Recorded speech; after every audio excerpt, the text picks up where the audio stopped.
Do, do, do, do, do, do, do, do. What are you doing? Air guitar. So, not a stroke. Okay. I guess I don't have to call the emergency services yet. Just jamming to some music. You know what? I think some of our listeners would like to reminisce in some of that music. You know, that sounds cool. You mean sick? Huh. I think we're going to need a generational dictionary. Sounds like another topic for this episode. You better get researching on ChatGPT. Or that encyclopedia. And get it saved and printed out on that trusty old dot matrix printer. Sounds like we also have a story for our listeners too. Yep. So let's get started.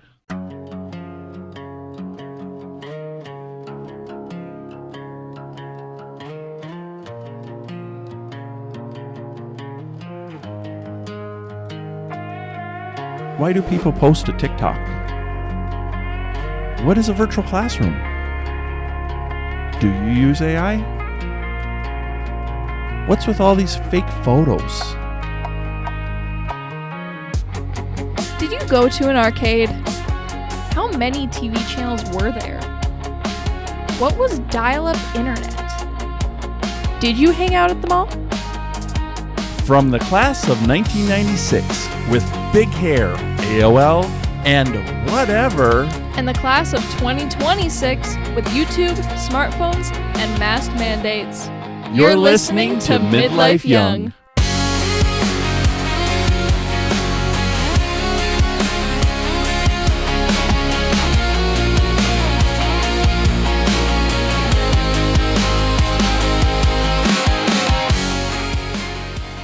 Welcome to our first episode of 2026.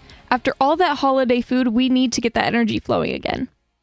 Let's pull out that air guitar and talk music. Air guitar? Okay. Air drum? Air drum? Air trumpet. How about instead of jumping around the stage and breaking everything with your air band, we do a one-line song game instead? No air cymbals? Nope. No air banjo? No. No air pipe organ with a 100-member singing choir and backup guitarist, including that lonely little triangle player that plays one ding halfway through. What? Anyway, each of us will say one popular line from a song from around our senior year and see if our audience knows what it is. That sounds fun. We can then give some info on that song and when it became popular. I'll start. Okay. Don't go chasing waterfalls. Huh?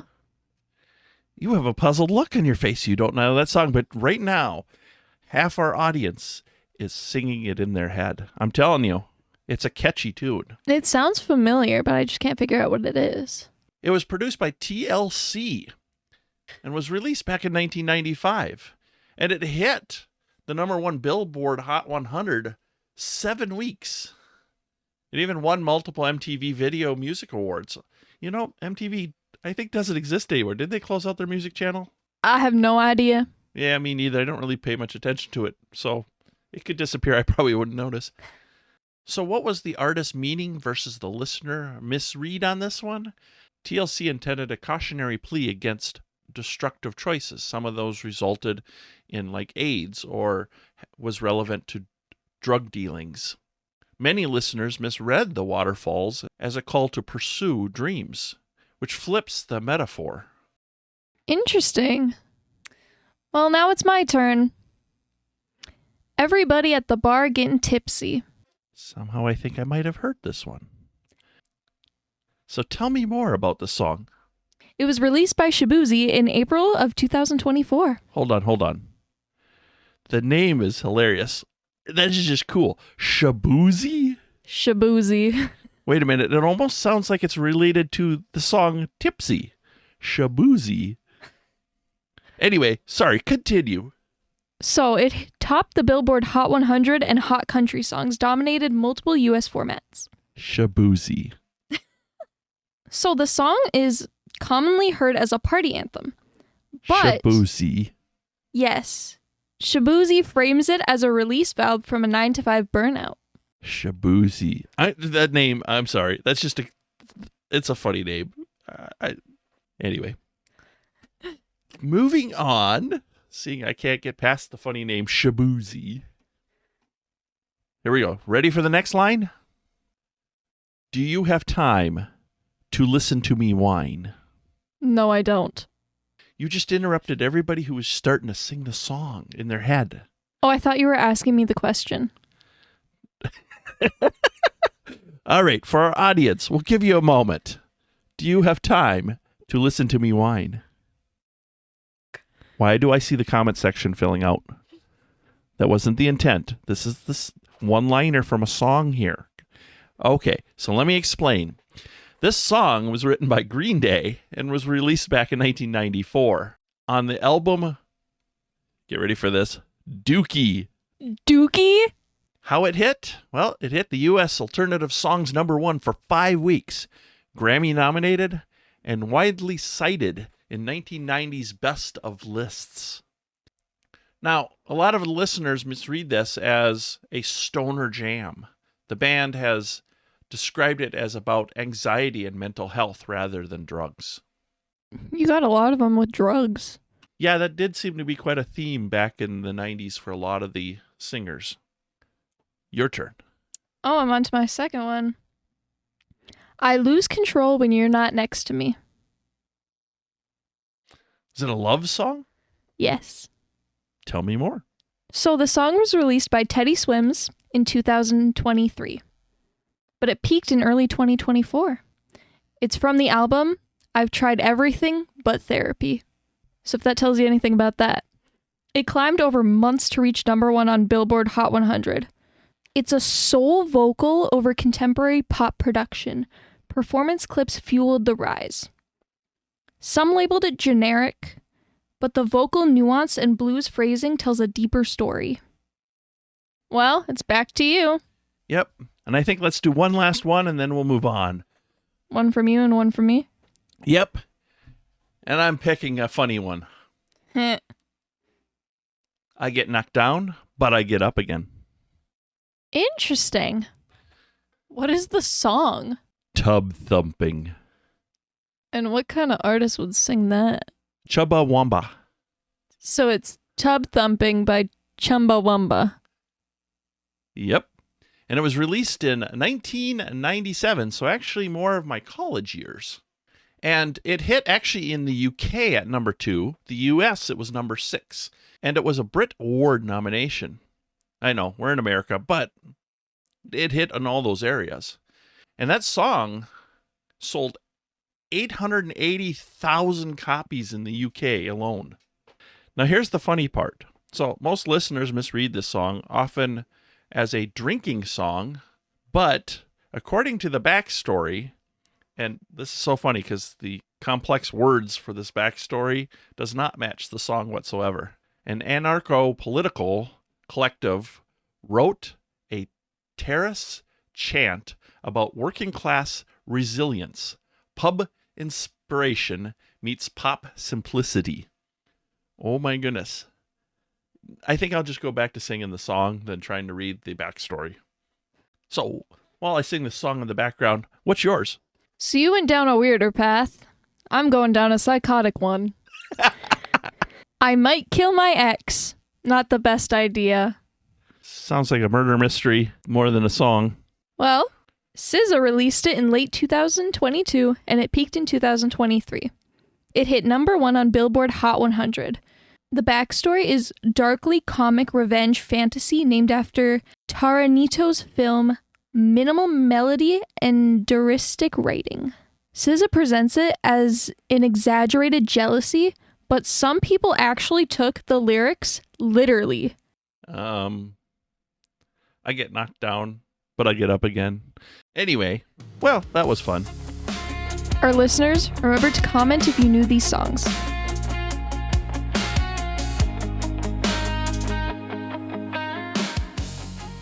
Well, that last section had some chill songs. What? Trendy. Oh, hip. Huh? I think we need a translator. I know. Some of these generational slang words, we need a thesaurus. Let me check AI. Ah, this is interesting. Our audience can't read your mind. What did you find? All right, hold on. Let me print this out.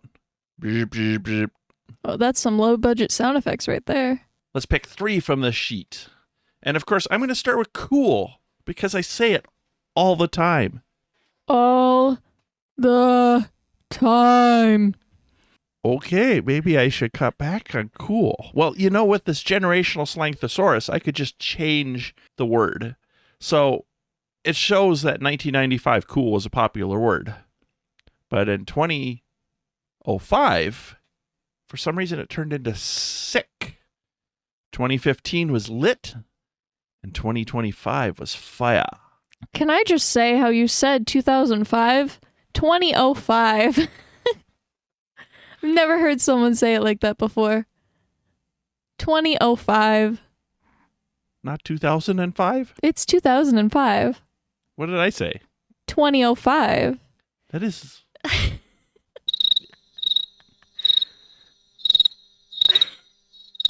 I think I broke him, so I'm gonna have my shot. My word is attractive. 1995. Apparently they use the word hot. I use that nowadays. 2005 was fine. 2015, bae. And 2025, main. I've never heard anybody use the word main or bae. Yeah. I use hot. Your turn. Ooh. See, I was on the thing with cool. I'm going to go with the next one that says cool person. So I guess back in 1995, cool person was homie. Hello, homie. Homer Simpson? No. 2005. Yes, I said it that way again. Bro.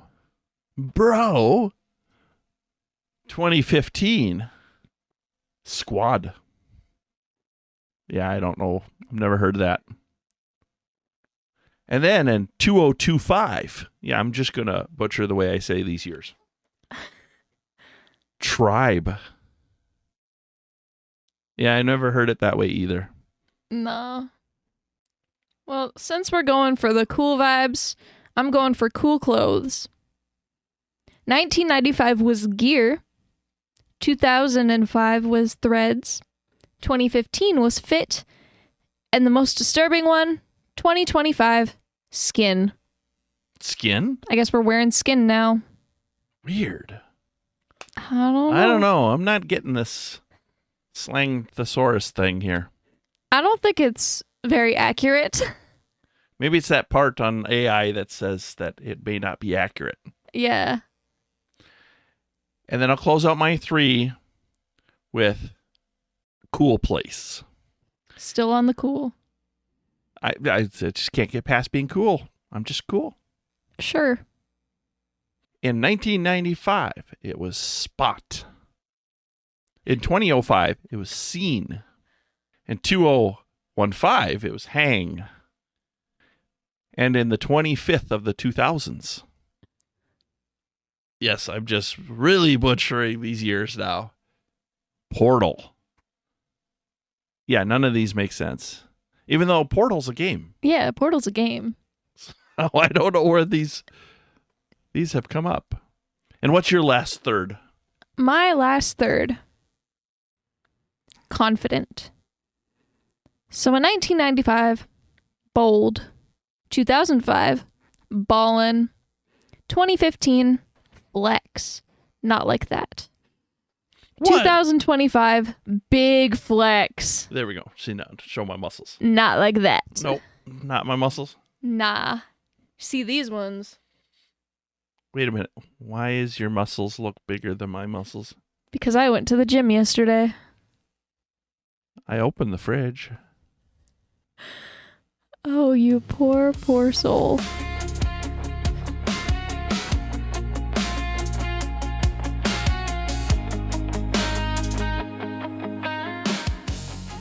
Talking about thesaurus reminded me of those school homework days, trying to cram out that essay. Guessing there's a story? Yep. Let me begin. Alex muttered under his breath. Why do I always do this to myself? He tapped the encyclopedia page with his pen, circling nutrient cycles like it's the secret to life. His mom's voice floated from the kitchen. Alex, are you still working on that paper? Yeah, he called back, trying to sound confident. Almost done. Almost done was a lie. He had 2 paragraphs and a conclusion left, and the clock was merciless. He glanced at the Mac screen. Word's gray interface, the ruler at the top, the blinking cursor like a heartbeat. He typed, ecosystems are complex networks of organisms interacting with their environment. The words felt clunky, but he didn't have time for perfection. He hit Command S, listened to the floppy disk grind and click. The sound was oddly comforting, like a promise that his work was safe, at least until the next crash. His mind wandered for a second. What if the computer froze now? He pictured the spinning beach ball of doom. Well, not on this Mac. He saved again, just in case. The encyclopedia smelled like old paper and ink, the scent that mixed strangely with the faint plastic tang of the Mac. He flipped to another page, scanning for something about energy flows. His fingers left smudges on the margins. He scribbled a note. Mentioned food chains, producers, consumers, decomposers. The printer sat silently in the corner, a beige beast wanting to roar. He'd deal with that later. For now, he's typing like his life depended on it. At 10:17 p.m., he typed the last sentence. In conclusion, ecosystems are vital to biodiversity and the stability of life on Earth. He stared at it. Was it good? It was fine. Good enough for a B+, maybe an A- if Mrs. Carter was feeling generous. He saved again, slipped the floppy out, and popped it back in, just to be sure. Then he clicked print. The dot matrix printer woke up with a screech, and its pins hammered the paper like a tiny army. Alex grinned despite himself. That sound meant progress. Then, silence. Out of paper? Oh, come on. He drove under the desk, pulled out a box of continuous feed paper. The stack was heavy, the perforated edges crisp. He threaded it through the printer and lined the holes with the sprockets. It took 3 tries. When the job finished, he tore the pages apart, ripped off the perforated strips.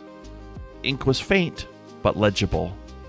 He stacked the pages, smoothed them like they were gold. Tomorrow, this was his ticket to survival. He shut down the Mac. The screen faded to black with a soft click. He sat back, listened to the quiet hum of the house. Outside snow fell like static on the old TV screen. He thought about the future. Maybe someday, essays would write themselves. But tonight, it was him, a desk lamp, and the stubborn will to finish what he started. There was no ChatGPT. Nope. Really? Wow. You had to use your brain. Ouch. I used my brain today. Even though I pull out ChatGPT or Copilot or whatever other things to do most of my brain work for me. It's helpful. It is. It makes me look smarter than I am. Wait a minute. It makes me smarter. After that last statement, that doesn't help me, does it? Nope. It elevates my already excellence. Okay. Never mind. Sure. Sure. Sure. So I wonder, what is it like today? What do you mean? If that story was rewritten for today. Well, guess what? It was. Do tell. The clock on Samantha's MacBook Air read 9:03 p.m., glowing softly against the minimalist desk setup.